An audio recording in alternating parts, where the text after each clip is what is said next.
Hey everyone, welcome to Princess of Gay. I'm your host Connie, and today we are here with my first impressions to Central Park. So this is a first impressions that was requested by Venom as a donation reward. I think we had one more of these before. Lucifer, I think it's called. But yeah, and this is something that we don't get a lot of. We don't get a lot of first impressions as donation rewards. So that's pretty interesting. Now, what do I know about Central Park? So I know it's by the creators of Bob's Burgers, and that's pretty much it. Based on the name, I assume it takes place in Central Park. Um, but that's really all I can really surmise from it. I don't know if I've even seen any trailers, but I have heard of it. That's why I know it's by the creators of Bob's Burgers. But I don't know if I've seen any trailers, and I definitely haven't seen any even bits of an episode. Unlike Bob's Burgers, which it's like, oh yeah, I'd seen clips and stuff here and there before. Um, so I kind of know the humor that Bob's Burgers goes to, so I kind of know what to expect in that regard with this. But I don't know like what the story's going to be about, or if it's going to have like more of a actual story than say Bob's Burgers did. And just as a reminder, I dropped Bob's Burgers, and not because it was bad. I actually did like it quite a bit. I just don't think it was good enough for reactions. I don't think my reactions were like actually good for it. I feel like it just isn't the right kind of series for that. Um, but I don't know. There's also a movie for Bob's Burgers. I don't know if you have to watch a lot more of the series for that, but movies are typically better for reactions anyway. Also, I know it's a musical movie, so it's like musicals help with reactionary stuff. You know what I mean.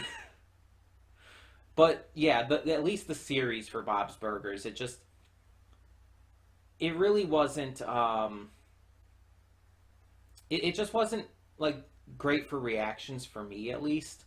I just couldn't find a lot. Like I just feel like I wasn't reacting a lot. Like I wasn't actually saying and reacting much.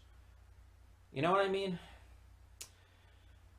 But either way, I'm willing to give this a shot. I did look up the episode count, and it's a lot shorter. But I think this is also a streaming series rather than a network series.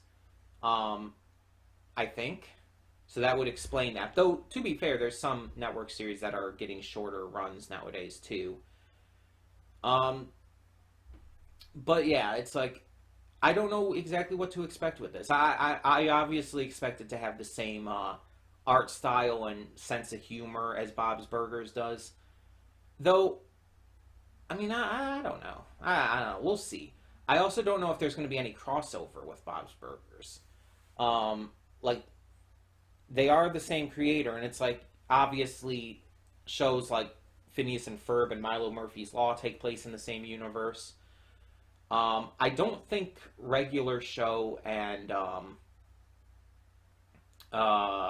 close enough do though, but I might be wrong on that. I don't think they do, but yeah, I'm definitely interested to see what this is like, to see what we got in store here. Um, Especially since it was chosen as a first impressions.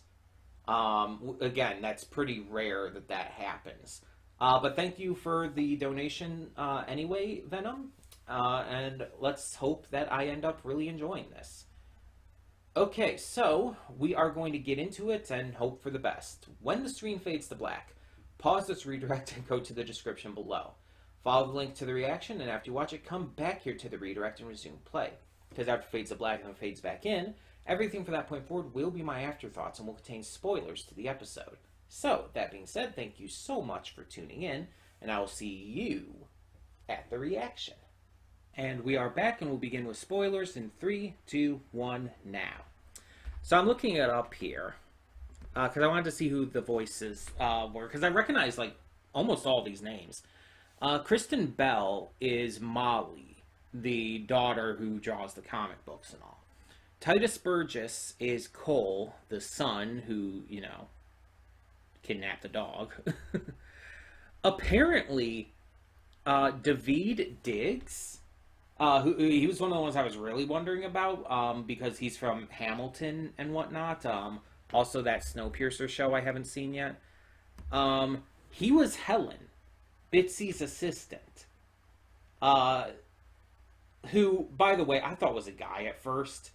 Um, I guess maybe she's supposed to be like kind of ambiguous in her design, maybe. If not, it's just the art style then. I knew Josh Gad was Birdie, that was obvious. Catherine Hahn was the mother, Paige. I would not have guessed that. I'd have to go and listen to her again to try and hear it. Um, the main character, I guess you could say, the father, Owen, is Leslie Odom Jr. I would not have guessed that either. He's also in Hamilton. He's Aaron Burr, sir. Um, yeah, he's kind of a pretty big deal. He's also in Glass Onion. He's the inventor guy. The invent. Yeah, I think that was his position. Anyways, um, Bitsy is fucking Stanley Tucci. What the fuck? We're like, what? Um, so yeah, there's gonna be other characters, of course, as well. But those are like the, I guess, main ones, the notable ones. Um, so what an interesting kind of star-studded cast here. That being said, what are my thoughts on this? So, this is very clearly a musical series. Unlike Bob's Burgers, which I think might have music in it, I don't know if it had music in it at all in the episodes I watched. Um, I know that the movie is a musical, but this is a musical series. Music seems to be a big part of it, and considering the actors that they got for it, that makes sense. Like Daveed Diggs, Leslie Odom Jr. It's like they can all sing. So it makes sense. Um, Now, as for the characters and story, because as I've said well in the past and saying again here, that is what I tend to view as the most important in a series and all. Um, it's okay so far. Um, the thing is, it was super obvious that Bitsy was going to want to, develop Central Park into, like, more city, basically. That was super obvious. Like, she even hinted at it while they were returning the dog. Um, it really wasn't a surprise at all. Like, it wasn't some kind of big, like, horrifying twist. um, because again, it was made very clear from early on that Bitsy is the bad guy, that she's the villain of this story. That was not hidden from us. Um, our main characters, our main family, are okay, I guess. I don't really have like a strong like investment in any of them. Um, there's not really anything like super heavily to love about any of them, and honestly, the daughter is kind of creepy. if I if I'm being honest, um, the stalking thing is just a little bit much. Like, I guess she's a kid, and kids will do that. They'll spy on their crushes and all, but still. Um, just the general, I guess, story of this, the family of the Central Park manager and everything, and they're just trying to, like, do their separate things. The mother's a reporter trying to get, like, good stories rather than fluff pieces. The father just wants to have the beauty of Central Park appreciated. The son, in this case, I guess, just likes the dog. And the daughter is a comic artist who has a crush on this kite flying kid who has very much noticed her. It's like none of them really stand out at all. And it's like they don't, I don't know, they just don't seem that interesting. Um, I don't know. The story again of them trying to like just follow their dreams, follow their goals while, you know, living in Central Park, seeing everything that the park has to offer and everything. It's like, okay. Nothing about it really impresses me. The music was good. I will give it that. The music was really good, and obviously the performances were good. We have good VAs here who are also really good singers, so it's like, yeah. I had no issue with any of that. The art and animation, I don't have any issue with. I didn't in Bob's Burgers either. It's like, it's fine. It's not my favorite art style, but it's fine. And the animation's fine. It's like, it works for what you're trying to do. Josh Gad's inclusion as a narrator is entirely unnecessary. Like, he doesn't seem to add anything to this. Like, having him do the opening song, that's fine, but having him be a continuous narrator and everything, just, it doesn't seem to really do much. Like, I don't get the point. I don't get the point of having him in there. It's just very meh to me.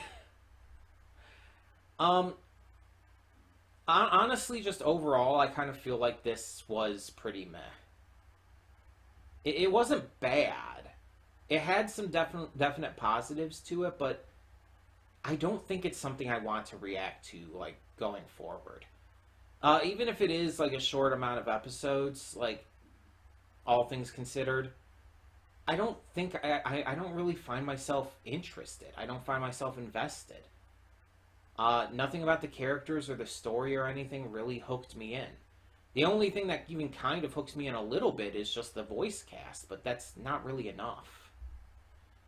Again, it doesn't seem like it's bad. It just doesn't seem like it's that interesting either. I couldn't see myself reacting to a full series of this. So, as of now at least, I'm going to say we're not continuing this as a series. I would still love to hear your thoughts on it. Still love to hear your thoughts on this episode and everything. But yeah, as of now, it's just it just doesn't hook me in as much as it needs to. And I'm not interested. I just don't find interest in it. But it was worth checking out. It was worth giving a chance to. And like I said, I would love to hear your thoughts, because even if I wasn't, like, invested in anything with it, it's like, if you are, and if you really like this series, that's completely fine. It's just, nothing about it really gripped me, you know? But I'd still love to hear your thoughts, so let me know down in the comments below, and thank you so much for tuning in. For now, I'm Connie, and I'm signing off. See y'all next time.